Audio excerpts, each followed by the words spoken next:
Hello everyone, आज का topic है स्कंदगुप्त क्रमादित्य।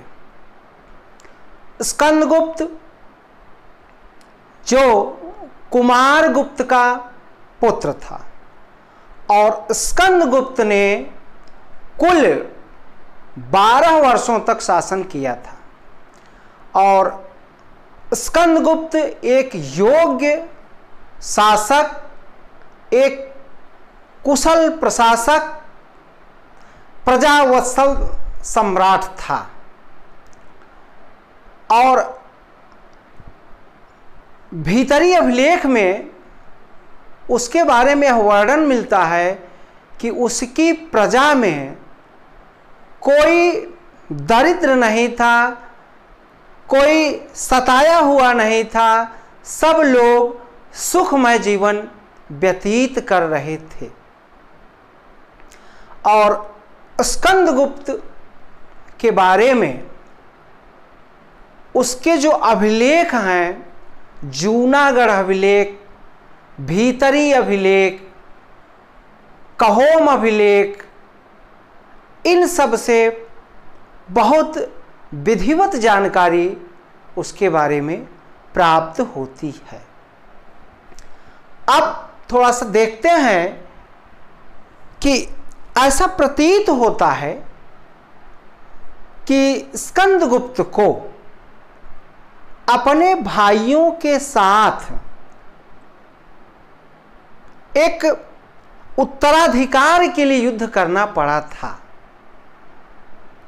और यह जूनागढ़ अभिलेख में ऐसा लिखा गया है कि राजलक्ष्मी ने सभी राजपुत्रों को छोड़कर स्कंद का वर्ण किया।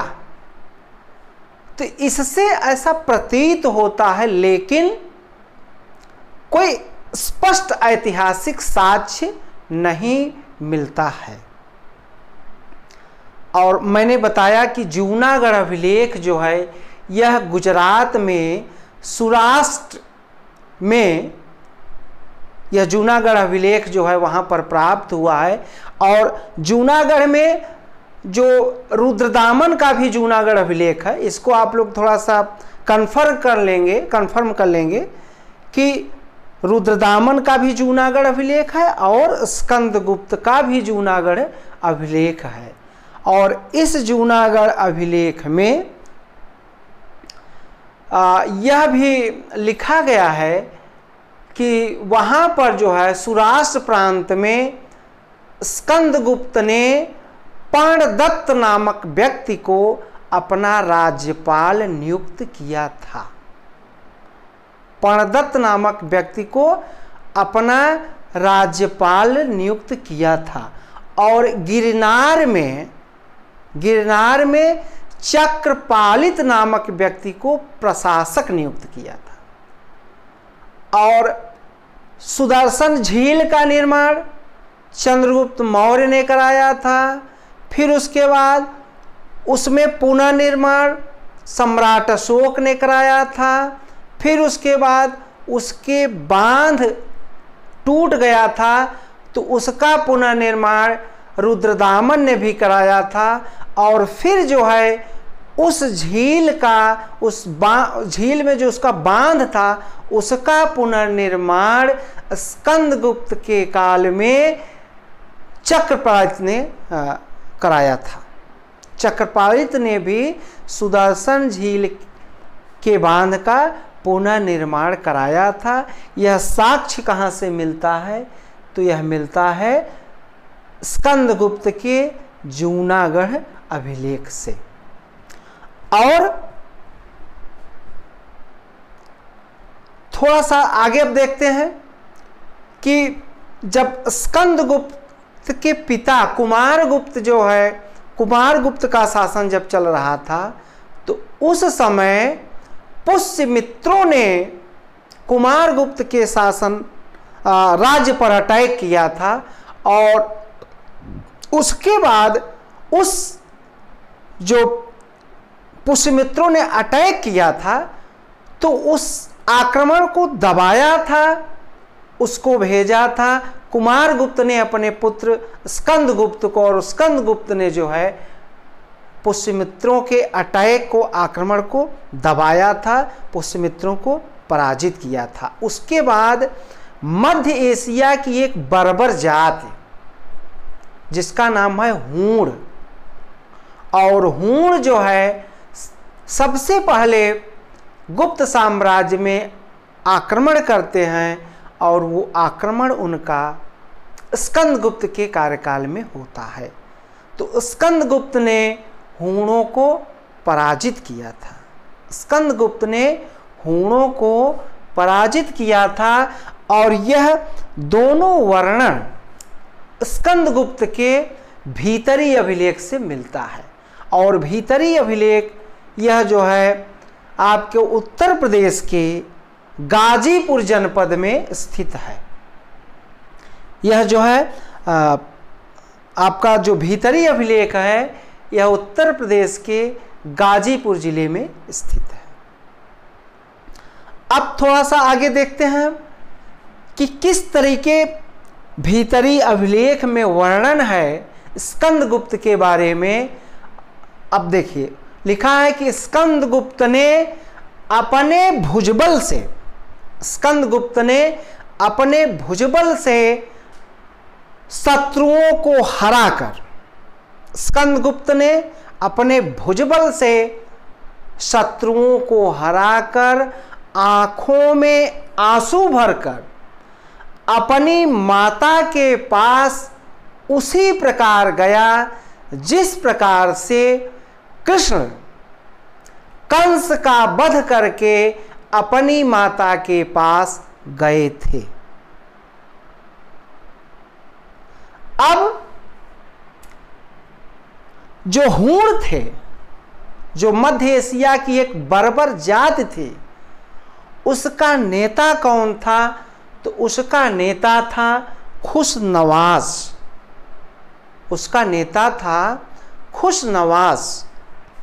आप लोग ध्यान दे लेंगे, खुशनवाज मध्य एशिया की एक बर्बर जाति हूण, और हूणों का नेता खुशनवाज।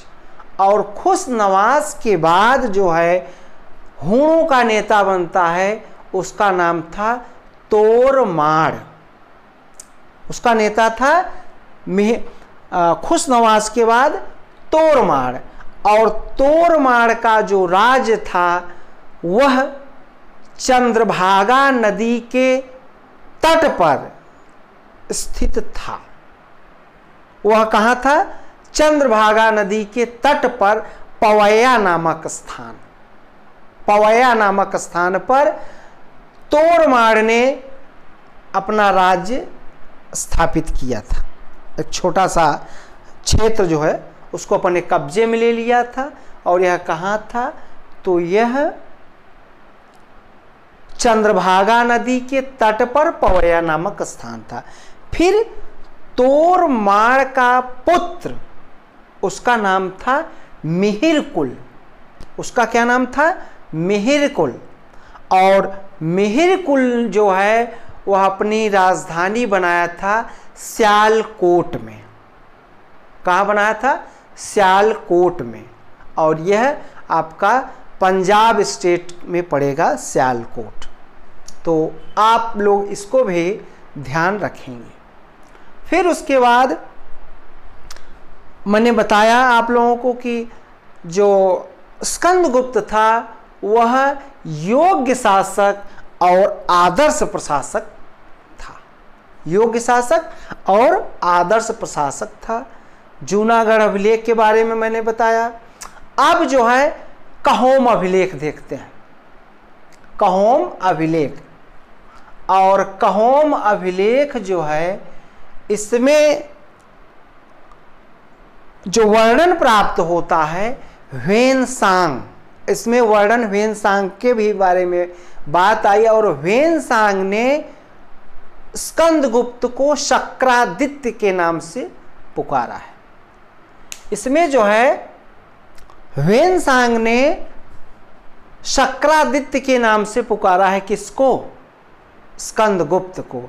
और इसमें यह भी वर्णन मिलता है कि स्कंदगुप्त ने नालंदा में संघाराम बनवाया था। नालंदा में संघाराम बनवाया था और चीन के साथ इसने बेहतर संबंध या मित्रतापूर्ण संबंध स्थापित किया था।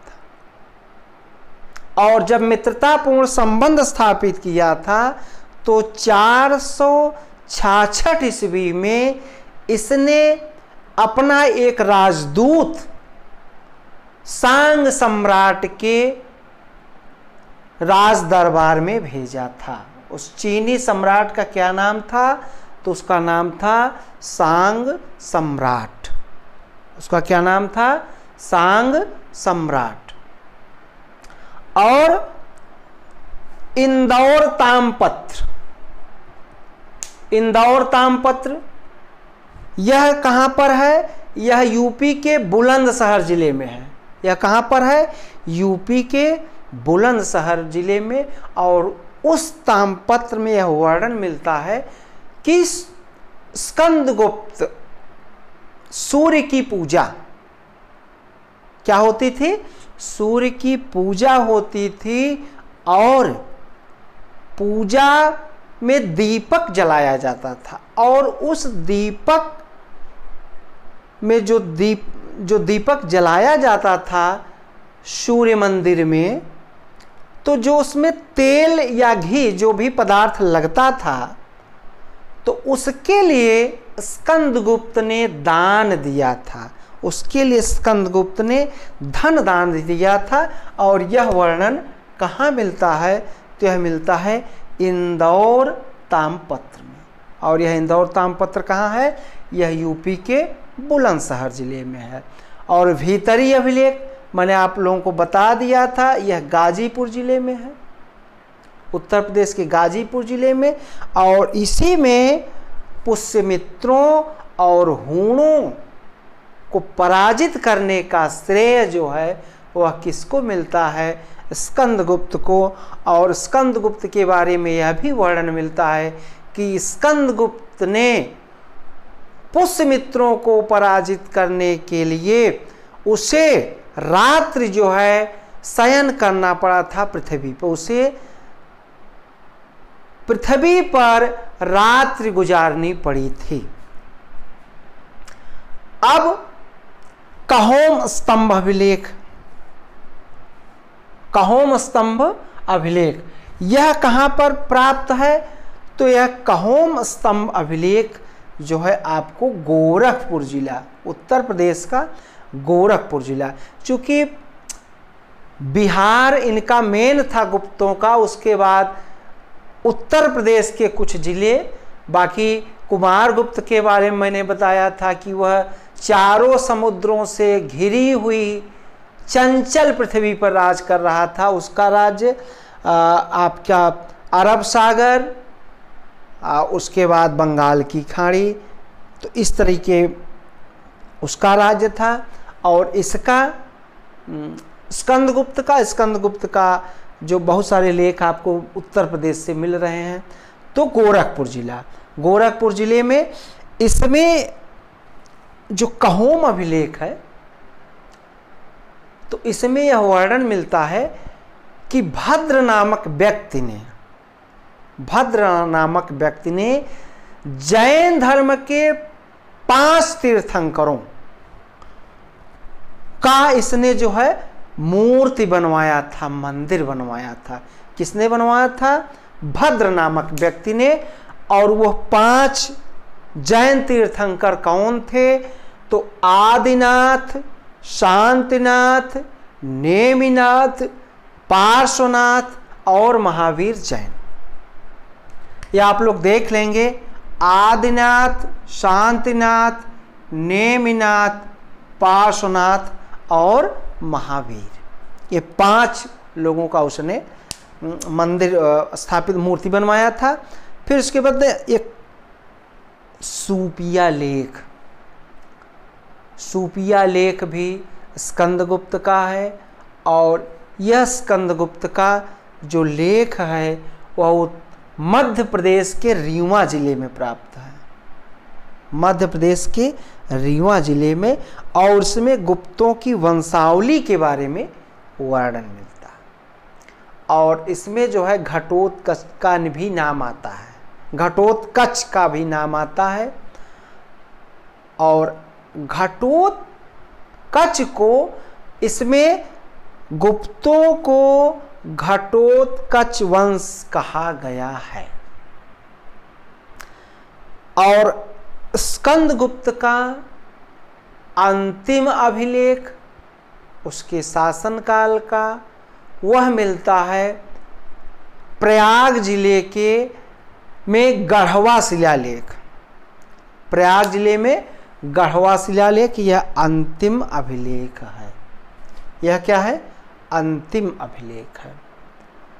और सिक्के में जैसे धनुर्धारी प्रकार, इसमें समुद्रगुप्त के भी सिक्के मिलते हैं धनुर्धारी प्रकार के, चंद्रगुप्त द्वितीय के भी मिलते हैं, और कुमारगुप्त के मयूर वाले सिक्के मिलते हैं। और एक अलग प्रकार का सिक्का अगर मिलता है तो वह मिला है स्कंदगुप्त के काल में वृषभ शैली का सिक्का। यह अलग प्रकार का सिक्का है, और यह कैसा मिला है? वृषभ प्रकार की शैली का। अब थोड़ा सा आप लोग जो है इसको देखें कि किस तरीके स्कंदगुप्त के बारे में चर्चा है। तो इसमें लिखा है भीतरी स्तंभ अभिलेख में, और भीतरी स्तंभ लेख में मिलता है कि जिस समय स्कंदगुप्त, जिस समय वह राजा राज्य कर रहा था, उस समय उसकी प्रजा में कोई भी व्यक्ति अधर्मी, दुखी, दरिद्र, संकटग्रस्त, लोलुप, दंडनीय एवं भृष्ट पीड़ित नहीं था। अर्थात निश्चय ही वह एक महान सम्राट था, निश्चय ही वह एक महान सम्राट था। तो आप लोग आज इतना मैंने बताया। उसका सबसे महत्वपूर्ण अभिलेख जूनागढ़ अभिलेख, फिर उसके बाद भीतरी अभिलेख जो उत्तर प्रदेश के गाजीपुर जिले में है, फिर कहोम अभिलेख, कहोम अभिलेख गोरखपुर जिले में है, और उसके बाद उसने एक राजदूत भेजा था चीन के राजा के दरबार में, उसका नाम था सांग सम्राट। तो आज इतना ही। आप इसका एक बार आप लोग स्क्रीनशॉट ले लें, और इसका कार्यकाल जो है उसको भी देख लें, 455 ईस्वी से 466 ईस्वी तक। और जब उसने हूणों को पराजित किया था तब उसने उपाधि धारण की थी क्रमादित्य, क्रमादित्य, विक्रमादित्य, शक्रादित्य। शक्रादित्य इसको कौन कहा है? ह्वेनसांग ने कहा। और ह्वेनसांग कब आया था? तो ह्वेनसांग चंद्रगुप्त द्वितीय के कार्यकाल में आया था। आज इतना है। आप लोगों का बहुत बहुत धन्यवाद। वीडियो को लाइक, सब्सक्राइब एवं शेयर करें प्लीज़।